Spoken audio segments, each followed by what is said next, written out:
जया एकादशी आने वाला है तो ये यहाँ तक वो उसके प्रेत डूंगी में जाने से भी बचा लेती है। माघ मास के शुक्ल पक्ष में आने वाली जया एकादशी वैदिक एकादशी के नाम से भी जाने जाते हैं। तो जो सूर्य महान पूर्व जल में वर्तमान जन्म के पाप का फल क्षण भर में नाश कर देती है।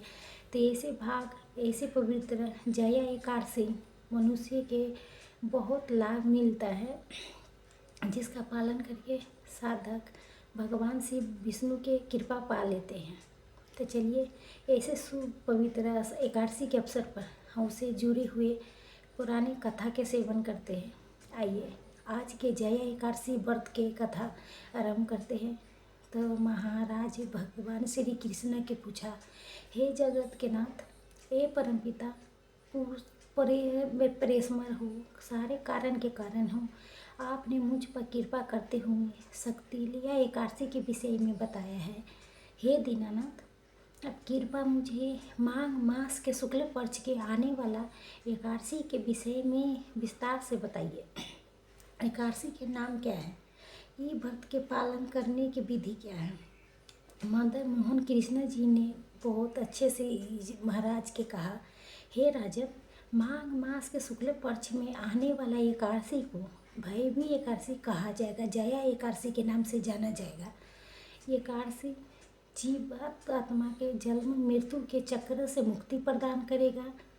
इतना ही नहीं, भूत के शरीर में रहने वाला जीवात्मा को एकादशी से उच्चत गति प्राप्त होगा। हे राजन, अब मैं इस एकादशी के विषय में एक पुरानी कथा सुनाती हूँ, ध्यान से सुनिए। यही प्रकार कहते हुए भगवान कृष्ण ने पुराण में वर्णित ये कथा कहना शुरू किया। अनेक वर्ष तक स्वर्गलोक में राजा इंद्र राज करते थे। उनके लोक में सभी देवी देवता प्रसन्न थे। वो परिवार लदे हुए नगर वन में देवराज इंद्र सोमरस के पान कर रहे थे। 50 लाख अप्सरा द्वारा हुआ सेवा के आनंद उठा रहे थे। अप्सरा देवराज के इंद्र के प्रसन्न करने के लिए नृत्य करती थी। कुसुमा के हजारों गायक सुंदर गीत के शुरू करते थे। मुख सकंदर के पीछे अपना पत्नी मांगने पुत्र माल्यवती के सामने वहाँ गए। उस समय पुष्पावती के एक अप्सरा वहाँ रहती थी। पुष्पावती या मालिनीवती एक दूसरे के आकस्ती हो चुके थे।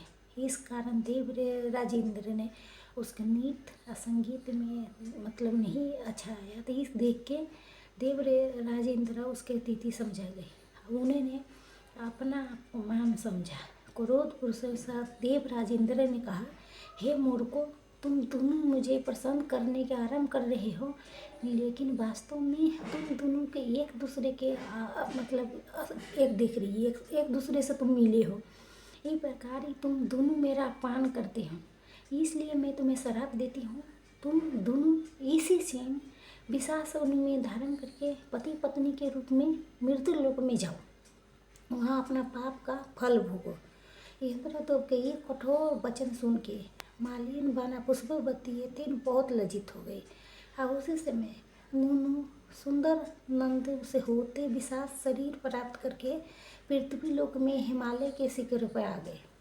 वहाँ जाते ही उनके सान पर गंध ये सारे मतलब लुट हो गई। वो स्थान पर चारों ओर बर्फ जमी थी। तहाँ ना कोई खाने के लिए कुछ था और ना कोई कुछ पीने के लिए था। ठंड के कारण उसके दांतों में कप हो रहा। इस प्रकार अपने दिन माने गुजारने लगा। एक दिन माल्यवती ने अपने पत्नी से कहा, न जाने हमें कौन सा पाप किए थे कि हमें विशेष के शरीर मिला है, विशासी शरीर मिला। इसे सो करते हुए ठंड में एक गुफा के अंदर बैठे थे। ना तो उसको कुछ खाया और न कुछ पिया। शीतल रहल के कारण रात्रि में नींद भी नहीं आई। सारी रात वो जागती रही। सौभाग्य से वो दिन भैरवी एकादशी के दिन था। कुछ न खाया न कुछ पिए भी उपवास किया।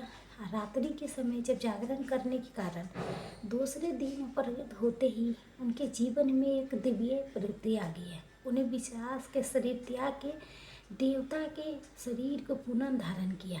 आकाश से पुष्पे वर्षा होने लगी। दिव्य विमान स्वर्ग ले जाने के आ पहुँचा। स्वर्ग में पहुँचते हुए जैसे देवराज इंद्र ने उसके देखा तो उसे आश्चर्य होने लगा। पूछा, आप दोनों तो कौन सा पुण्य कर्म किए थे कि इतना कम समय में आपको मेरे श्राप से मुक्ति मिल गया?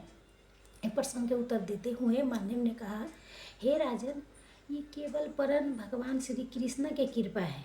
हमें अनजाने में ही परम शिव के हरि के प्रिय भैवी एकादशी के पालन किया था।